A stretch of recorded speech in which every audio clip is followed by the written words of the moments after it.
All my dreams are coming, all my dreams are humming, all my dreams are coming true.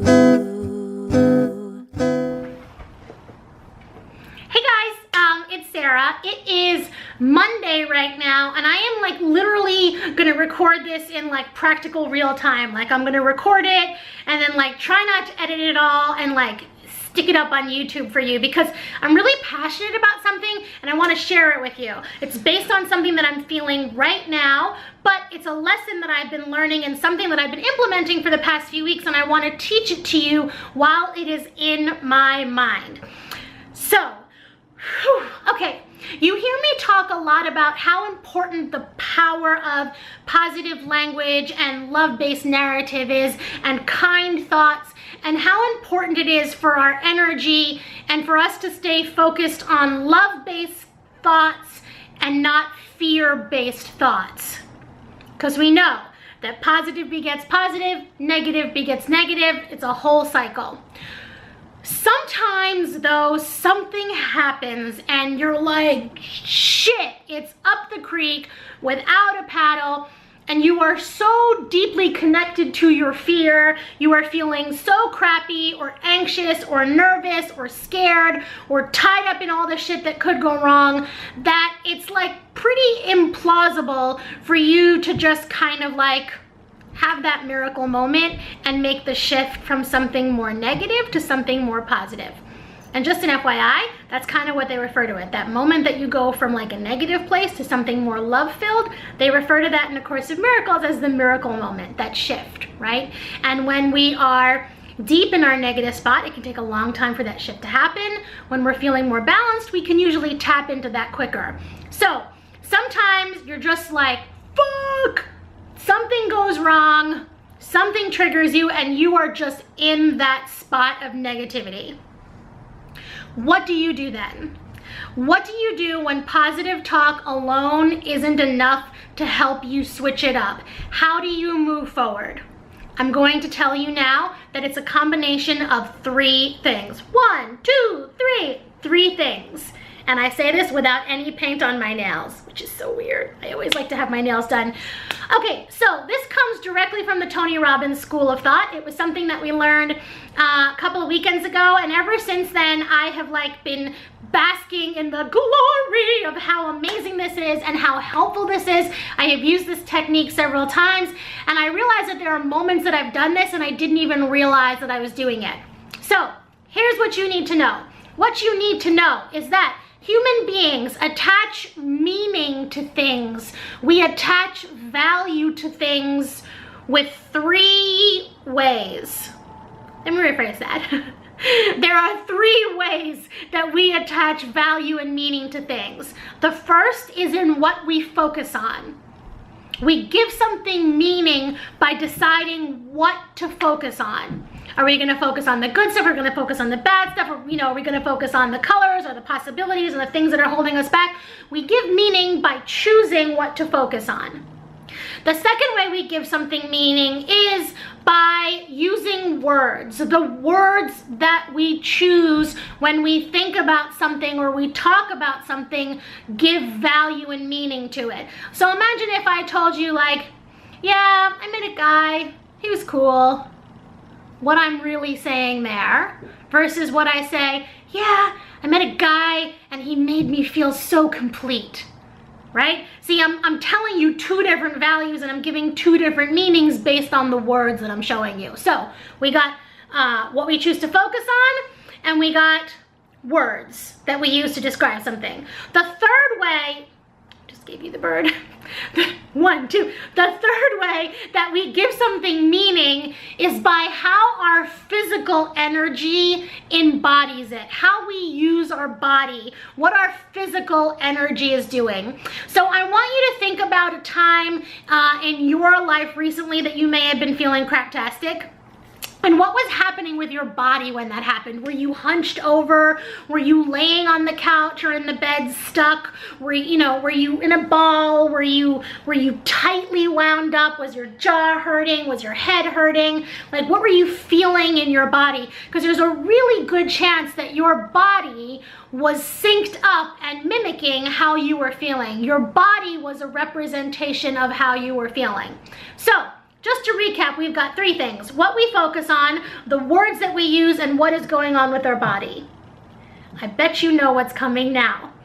If there's a moment where you are stuck, where you are truly just feeling something negative, where you are feeling low energy, or you are in a fear-based state of mind, if you want to change that, you have to make a conscious choice to change the 3 things I just told you about. You have to make a conscious choice to choose what you focus on. You have to make a conscious choice to change the words that you're using. And you have to make a conscious choice to change your physiology and to change your energy up.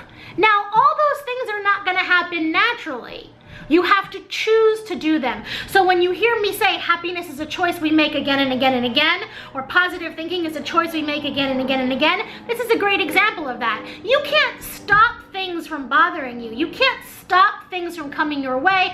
All you can do is control a little bit of how you're going to react to them. You can control how you're going to let that stuff absorb. You can control whether you're going to have a bad 10 minutes or a bad day, or a bad week. So the hope is that I get to the point, and you get to the point, and we all get to the point where we have 10 minutes that suck, and not a day that sucks, and not a week that sucks, and not a year that sucks. So let me give you an example just now that literally mimics that. My website got hacked, like about, a week and a half ago, 15 days ago, something like that, 2 weeks ago, I don't know. It feels like it's been going on forever, and it was literally just as I put my 21-day gratitude challenge up for sale, the promotions were starting to kick in, the ads were starting to kick in, and just as people started to sign up, my site got a bug. Boom! So I have been in this funk, dealing with this confused for the last 10 days. Fast forward to this week, I think it's finally getting fixed. I'm told it's gonna be done. I finally have somebody else looking on it. They tell me it's gonna be great today. Drum roll. I go to check it out and the bug is still there. I immediately go to a frustrated, helpless, unhappy place. I go to, why is this shit happening? This is awful. I'm never gonna be successful. Nobody's gonna wanna sign up. I'm never gonna get people to do this with me. It's never gonna be better. And for like a good few moments, I was like deep in my own shit pity party. Like I was feeling it. And then I said to myself, Sarah, this is bullshit. You can accomplish nothing when you are trapped in this negative state. You will do nothing in this negative state except create more negative states. If you don't consciously choose to nip this moment in the bud, it will go on and on and on. It will impact everybody. It will impact your colleagues. It'll impact your mom when you talk to her. It'll impact your dog when you go out on a walk. It will impact your entire day. So here's what I did. I did the 3 things.